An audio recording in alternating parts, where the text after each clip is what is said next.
पूजा, जिसकी अभी अभी शादी हुई है, अपनी आंखों में नई नवेली दुल्हन के हजार सपने सजाए अपने ससुराल की दहलीज पार करती है। लेकिन शादी की पहली ही रात उसके साथ कुछ ऐसा घटित होता है जो उसकी रूह तक को कपा देता है। एक ऐसा भयानक सच जिसकी उसने कभी अपनी सबसे डरावनी कल्पनाओं में भी उम्मीद नहीं की थी। सहमी और टूटी हुई पूजा जब अपनी आखिरी उम्मीद अपनी जेठानी कमलेश के पास हिम्मत जुटाकर अपना दर्द बयां करने जाती है तो सांत्वना के बजाय उसे इनाम में मिलता है चेहरे पर एक जोरदार थप्पड़। पूजा जमीन पर गिरकर बिलख बिलख कर रोने लगती है। आखिर एक नई नवेली दुल्हन के साथ इतना बड़ा धोखा और जुल्म क्यों हुआ? यह कहानी आपको झकझोर कर रख देगी और अंत में एक बहुत गहरी सीख भी देकर जाएगी। लेकिन इस खौफनाक रात तक बात कैसे पहुंची, इसके लिए हमें कहानी के पन्नों को थोड़ा पीछे पलटना होगा। कहानी की असल धुरी है कमलेश। कमलेश एक जिम्मेदार गृहिणी है जो एक भरे पूरे परिवार को संभालती है। उसके परिवार में उसका पति, एक छोटी बेटी, सास, ससुर, एक खामोश दादी और उसका देवर अरुण है। कमलेश के लिए अरुण सिर्फ एक देवर नहीं बल्कि उसके सगे बेटे से भी बढ़कर है।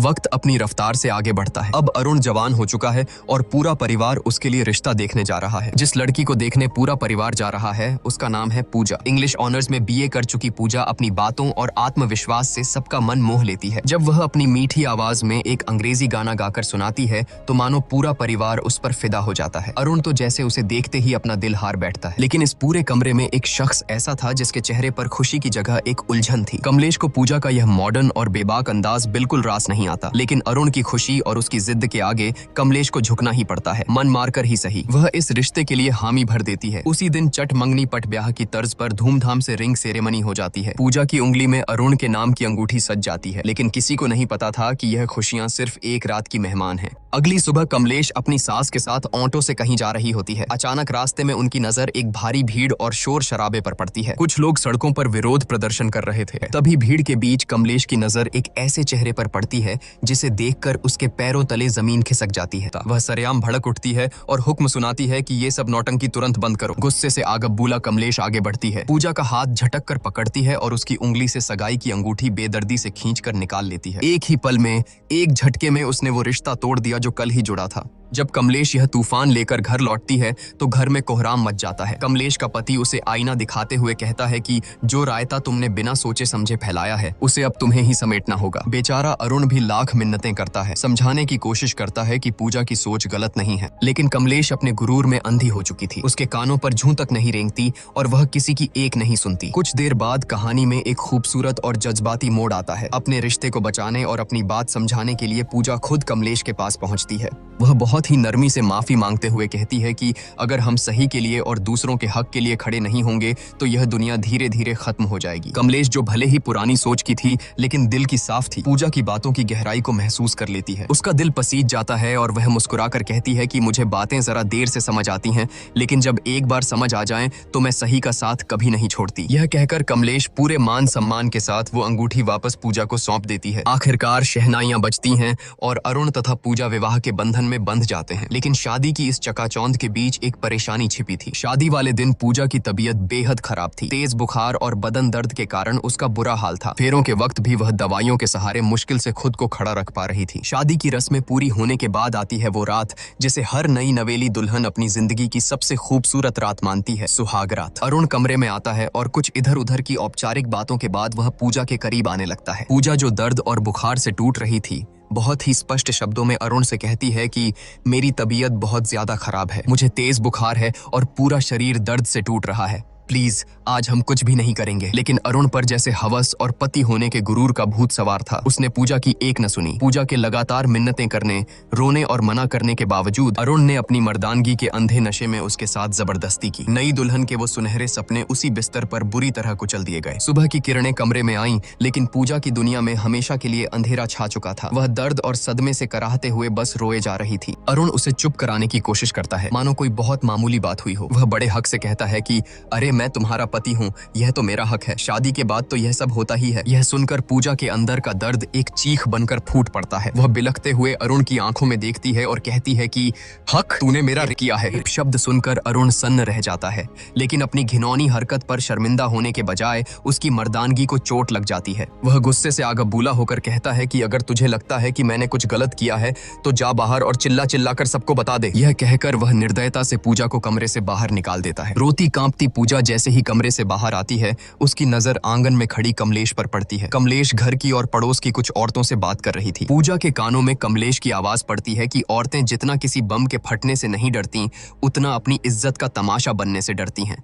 यह एक वाक्य पूजा के सीने में किसी जहरीले तीर की तरह चुभ जाता है। उसे तुरंत समझ आ जाता है कि जिस समाज और परिवार में वह खड़ी है, वहां अगर उसने अपना मुंह खोला तो उसे न्याय नहीं मिलेगा, बल्कि इस घर में उसी की इज्जत का सरेआम तमाशा बन जाएगा। समाज और बदनामी के इसी खौफ से हारकर एक जीती जागती हक के लिए लड़ने वाली लड़की अपने आंसू पीते हुए खामोशी से वापस उसी घुटन भरे कमरे में लौट जाती है। उसके मासूम दिल में कहीं न कहीं यह उम्मीद बची थी कि शायद अरुण को अपनी हैवानियत का एहसास हुआ होगा, शायद वह अपनी गलती मानेगा और उससे माफी मांगेगा। लेकिन अरुण का रवैया देखकर पूजा के पैरों तले बची खुची जमीन भी खिसक गई। पूजा पहले से ही असहनीय दर्द में थी, लेकिन अरुण ने अपनी हवस को प्यार का नाम देकर एक बार फिर उसके साथ जबरदस्ती की। पूजा अंदर तक टूट चुकी थी। उसे समझ आ गया था कि जिसे दुनिया पति पत्नी का प्यार कहती है, वह उसके लिए सिर्फ और सिर्फ एक वैवाहिक बल था, जिसके खिलाफ वह कुछ नहीं कर सकती थी। अगली सुबह कमलेश की नजर छत की बाउंड्री पर गुमसुम खड़ी पूजा पर पड़ी। पूजा की आंखों की वीरानी और उसका खामोश चेहरा देखकर कमलेश का दिल धक से रह गया। कमलेश के लाख पूछने पर भी पूजा ने रात का वह खौफनाक सच नहीं बताया। कमलेश समझ गई कि कुछ तो बहुत गलत हुआ है और वह बिना ज्यादा सवाल किए पूजा को उसके मायके छोड़ आई। मायके पहुंचकर पूजा ने सोचा कि शायद दुनिया में एक माँ ही है जो अपनी बेटी का दर्द समझ सकती है। उसने अकेले में अपनी माँ को बीती रात की सारी सच्चाई और अरुण की दरिंदगी के बारे में बता दिया। लेकिन जो जवाब उसकी सगी माँ ने दिया, वह अरुण की हैवानियत से भी ज्यादा खौफनाक था। माँ ने उसे सीने से लगाने के बजाय समझाते हुए कहा कि पति पत्नी के बीच ये सब तो होता ही है, शादी की है तो ये सब तो निभाना ही पड़ेगा। इसमें ना कहने वाली क्या बात थी? इसी से तो परिवार और वंश आगे बढ़ता है। अपनी ही माँ के मुंह से ये शब्द सुनकर पूजा सन्न रह गई। रही सही कसर माँ ने इमोशनल ब्लैकमेल करके पूरी कर दी। घर की गरीबी का वास्ता देते हुए उसने पूजा को तुरंत ससुराल वापस लौटने का हुक्म दिया और धमकी दी कि अगर वह वापस नहीं गई तो वह अपनी नस काटकर जान दे देगी। अपनों से मिले इस धोखे के बाद बेचारी पूजा के पास कोई रास्ता नहीं बचा था। वह एक जिंदा लाश की तरह कमलेश के साथ वापस लौटने लगी। सफर के दौरान एक जगह वॉशरूम जाने के बहाने पूजा ऑटो से उतरी। यह उसकी जिंदगी का सबसे बड़ा फैसला था। उसने पीछे मुड़कर नहीं देखा और वहां से चुपचाप भाग निकली। कमलेश ने उसे पागलों की तरह हर जगह ढूंढा, लेकिन पूजा का कोई सुराग नहीं मिला। घर पहुंचकर जब कमलेश ने यह खबर दी तो पूरे परिवार में हड़कंप मच गया। सबने पूजा को ढूंढा, लेकिन वह जैसे हवा में गायब हो गई थी। हारकर कमलेश ने पूजा की दोस्त सोना को फोन मिलाया, जो एक एनजीओ में काम करती थी। सोना ने कहा कि उसे पूजा के बारे में कुछ नहीं पता, लेकिन वह उसे ढूंढने की पूरी कोशिश करेगी। आखिरकार सोना की तलाश पूरी होती है। पूजा उसे एक सुनसान पार्क के कोने में गुमसुम किसी सहमी हुई बच्ची की तरह बैठी मिल जाती है। जब कमलेश वहां पहुंचती है तो पूजा हिम्मत जुटाकर अरुण की उस खौफनाक रात की सारी दरिंदगी और सच्चाई कमलेश के सामने उगल देती है। लेकिन सालों से अरुण को अपने बेटे की तरह पालने वाली कमलेश का अंधा विश्वास सच्चाई पर भारी पड़ जाता है। सच सुनने के बजाय कमलेश का गुरूर टूटता है और वह गुस्से में आकर पूजा के गाल पर एक जोरदार थप्पड़ जड़ देती है। वह चिल्लाती है और पूजा को लगभग घसीटते हुए वापस उस कैद खाने में ले आती है। भले ही कमलेश ने पूजा को थप्पड़ मार दिया था, लेकिन एक औरत होने के नाते उसके अंदर शक का एक बीज बोया जा चुका था। वहीं दूसरी तरफ हम देखते हैं कि हनीमून के खूबसूरत वादियों में पूजा अंदर से पूरी तरह वीरान और खौफजदा थी। वह अरुण से एक आखिरी उम्मीद के साथ बात करने की कोशिश करती है, लेकिन अरुण की आंखों में प्यार नहीं, सिर्फ एक भूखे भेड़िए जैसी हवस थी। वह एक बार फिर पूजा की चीखों और आंसुओं को अनसुना करते हुए उसके साथ जबरदस्ती करता है। बेचारी पूजा उस बिस्तर पर तड़पने और रोने के अलावा कुछ नहीं कर पाती। वह जिसे अपनी जिंदगी का साथी समझकर समझाने गई थी, वह सिर्फ एक झल्लाद निकला। पूजा को उस रात पूरी तरह समझ आ गया था कि अरुण की नजरों में वह कोई पत्नी या प्यार नहीं, बस उसकी हवस मिटाने का एक बेजान जरिया भर थी। पूजा की जिंदगी एक जीते जागते नर्क में बदल चुकी थी। एक रात खौफ से कांपती पूजा खुद को बाथरूम में बंद कर लेती है। बाहर से अरुण दरवाजे को पीटते हुए उसे बाहर आने का हुक्म देता है। अंदर से डरी सहमी पूजा रोते हुए कहती है कि आज मैं तुम्हारे करीब नहीं आ सकती, मेरे पीरियड्स शुरू हो गए हैं। लेकिन एक हैवान के सिर पर सवार हवस को भला कोई कैसे रोक सकता था? अरुण का जवाब किसी भी इंसान की रूह का पाने के लिए काफी था। वह बेशर्मी और क्रूरता से कहता है कि मुझसे झूठ मत बोल, दरवाजा खोल, मुझे देखना है। यह सुनकर बाथरूम के अंदर खड़ी पूजा की जान सूख जाती है। उसे समझ आ जाता है कि यह दरिंदा उसकी कोई बात नहीं मानेगा। इसी खौफ और बेबसी के बीच पूजा की नजर वहां रखी एक ब्लेड पर पड़ती है और सीन यहीं कट हो जाता है। अगली सुबह घर में कोहराम मच जाता है। सबको पता चलता है कि पूजा अस्पताल में है और उसकी हालत बेहद नाजुक है। पूरा परिवार बदहवास हालत में वहां पहुंचता है। अरुण अरुण बड़ी चालाकी से कमलेश और बाकी घर वालों को गुमराह करते हुए कहता है कि उसे औरतों वाली कोई अंदरूनी दिक्कत थी, शायद उसी वजह से यह हालत हुई है। लेकिन जब कमलेश अंदर जाकर लेडी डॉक्टर से बात करती है तो डॉक्टर जो सच बताती है वह सुनकर कमलेश के पैरों तले जमीन ही नहीं खिसकती बल्कि उसका पूरा वजूद हिल जाता है। डॉक्टर भारी आवाज में बताती है कि पूजा के उन नाजुक हिस्सों पर ब्लेड से गहरे कट लगे हैं और बहुत ज्यादा खून बहने की वजह से उसकी यह हालत हुई है। यह सुनकर कमलेश सन्न रह जाती है। वह तुरंत खुद को संभालती है और घर वालों को वापस भेज देती है, यह कहकर कि वह पूजा के पास रुकेगी। होश आने पर जब कमलेश पूजा के पास बैठती है तो पूजा आंसुओं में डूबकर वह कड़वा सच उगलती है जिसने उसे इस हद तक जाने पर मजबूर किया। यह दर्द सुनकर कमलेश अंदर तक टूट जाती है। उस रात जब कमलेश घर लौटती है तो पूजा के दर्द को महसूस करने के लिए वह खुद बाथरूम में जाती है और हाथ में वही ब्लेड उठाती है। वह उस ब्लेड को अपनी त्वचा पर रखकर वही करने की कोशिश करती है जो पूजा ने किया था, लेकिन ब्लेड की हल्की सी चुभन से ही उसके हाथ कांप जाते हैं। वह ब्लेड फेंक देती है। उस एक पल में कमलेश को गहराई से एहसास हो जाता है कि आखिर वो 21 साल की मासूम लड़की किस कदर खौफ और दर्द से गुजरी होगी कि उसने खुद को इतनी खौफनाक सजा दे दी। अगले दिन जब अरुण अपनी बेशर्मी का लबादा ओढ़े पूजा से मिलने अस्पताल पहुंचता है तो उसे पता चलता है कि कमलेश पहले ही पूजा को डिस्चार्ज कराकर अपने साथ ले जा चुकी है।